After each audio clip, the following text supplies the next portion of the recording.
where we have a classic SEC rivalry game to look forward to on Saturday. The Florida Gators hosting number 23 Tennessee at the Swamp. Florida 3-7 have lost 3 straight games, all since Billy Napier was dismissed from his head coaching duties. With the postseason now out of sight, these guys playing for some pride on their home turf. As far as Tennessee, though, they're on the far outside looking in at 7-3 with losses to Georgia, Alabama, and Oklahoma. For much more on what to expect this weekend at the Swamp, let's go ahead and say hello to our own Chip Patterson and Richard Johnson. Gentlemen, so great to see you. Chip, I'll start with you. We just saw on that graphic Tennessee's last win in Gainesville came back in 2003. They'll look to end a 10-game skid. What chances do you give them?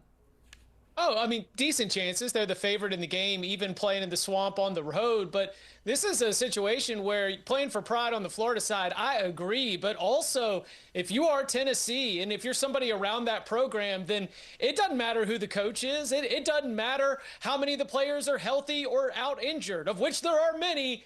Beating Florida in the Swamp is still beating Florida in the Swamp. Look to the way that the Kentucky Wildcats handled their business with the Gators earlier this season. I think that what we are seeing now is that in the Southeastern Conference, especially with some of these old storied rivalries, it doesn't matter what the coaching situation is or how down or up you are having as a season. I think Tennessee is going to bring it and relish the opportunity to snap this drought. Yeah, I also think Tennessee should probably watch themselves, because you can ask Ole Miss, like, I thought this Florida team was dropping the rope, particularly with how that Kentucky game played out. But you can ask Ole Miss about Saturday night. This Florida team is still playing for each other. It does appear. And Ole Miss came very close to really stubbing that toe on Saturday night. So Tennessee, again, should tread carefully. I know the record's not very good for Florida, and they don't really have much to play for, so it seems. But that can be when a team is actually the most dangerous. I want to play off of Chip's point because I absolutely loved it. Beating Florida in the Swamp is still beating Florida in the Swamp, right? Rivalry games always present big opportunity no matter what the opponent's record is. So, Chip, how big of an opportunity does this Tennessee defense have in front of them, who ranks 15th in the SEC in terms of scoring defense right now? Yeah, I think that this is a spot where you're seeing this Tennessee defense sometimes is playing a little bit disjointed. Sometimes the communication isn't always there. They do a good job of, even with those bad scoring statistics, sometimes being able to make the most of giving up yards, a little bend but don't break. Because even in the blowout win last week, I think Tennessee's defense was disappointed with how they were unable to get enough stops consistently and gave up a bunch of yards. So for the Vols, it is an imperfect part of their team without a doubt. And the way that Florida is limited in terms of skill position injuries, they should be able to have the upper hand. But if they don't, well, then now you're just starting to say that this is something of who they are. So for Tennessee's defense, you are going against one of the lower scoring output teams in the SEC. Let's see if they can rise to the occasion. Well, they might be able to, Chip, because, look, Florida's had turnover issues so far this season. You have DJ Lagway throws 5 interceptions against LSU, 3 interceptions and a benching against Kentucky, for instance. If you're Tennessee, you say, well, he might give us some cookies, and we may be able to really get rolling and get our groove back because we're able to force some turnovers from a turnover-prone Florida team. Coming right back to you on this, Richard, who specifically will you have your eyes on in this matchup as an impact player for the Vols?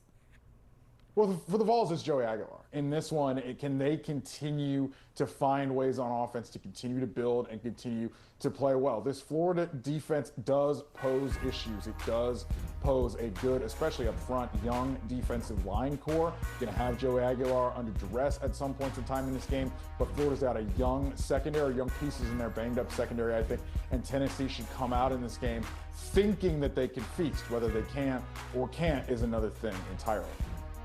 Yeah, Joey Aguilar, can you play a clean game, my man? You are on the road. You are playing at night. You are against a Florida team that, as Richard mentioned, has not dropped the rope. Joey Aguilar, 4 interceptions in his last 2 games. Only 10 on the year, but 4 of them in the last 2 weeks. 2 against Oklahoma, 2 against New Mexico State. That is the recipe for getting beat in this spot, is if Joey Aguilar cannot take care of the ball. And in the highs and lows from his entire career, all going back to App State as well, we have always seen the touchdowns. We have always seen the ability. The downside side is not necessarily being risk averse, sometimes putting the ball in bad situations. So for Joey Aguilar, playing a clean game might even be more important than having 3-4 touchdowns in this game. Let's flip the script here to Florida's quarterback and what we really need to see from DJ Lagway in this offense, Chip. Yeah, I mean, I think that DJ Lagway, given some of the issues coming into the season, given the absence of always being healthy, always being in line and sync with his wide receivers, we understand where those failings are. What I'm actually encouraged by with DJ Lagway is how he does seem to be empowering some of the players that are stepping up. You know, whether it is an Abrams, whether it is a Sturdivant, you know, players who aren't the most talented in that room and haven't been able to be on the field for that. But Lagway still seems to be finding ways to connect with them, helping them level up. Those are certainly signs of good quarterback. So he's going to need to continue that. I think DJ Lagway's been all right this season. Certainly not the highest ceiling projections, but DJ Lagway just needs to keep building on what I thought was a good first half against Ole Miss.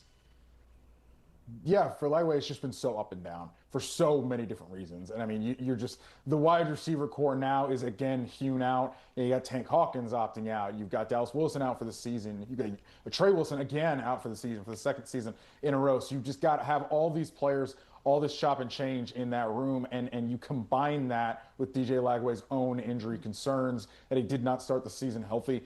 It's just been very, very up and down for Florida, and you've seen that in this play, right? Very inconsistent. You've got a game where the LSU game, for instance, where he throws 5 interceptions, and then you have the Georgia game, for instance, where at least he did enough to kind of get Florida in a spot where they could conceivably almost win that game and almost stun Georgia. And then Kentucky the next week, where he ends up being benched for Tramel Riggs. So it's just been so up and down for Florida so far in offense this season.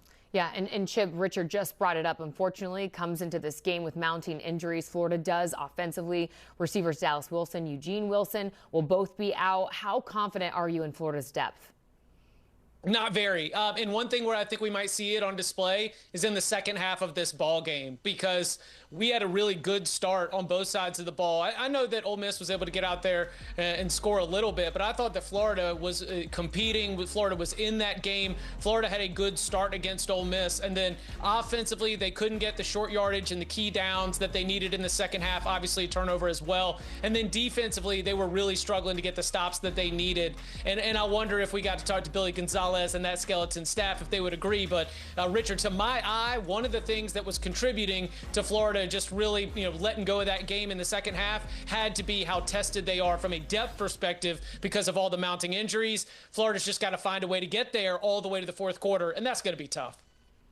Yeah, and especially when you've got young players in environments like you had Vaught Hemingway on Saturday night. You're a little wide-eyed, and then you think that, okay, we're in the first half, and we're pitching, we're stopping them, and we're getting some stops, we're getting them off the field. But a team like Ole Miss that may be a little bit more veteran laden, that's kind of been in these battles in high leverage spots, can kind of think, okay, look, we can outlast Florida. We've been here before. And so, you wonder how that pops up, especially in a game like this that's at home. And you may think Florida will at least come out and start fast potentially, but how will they finish?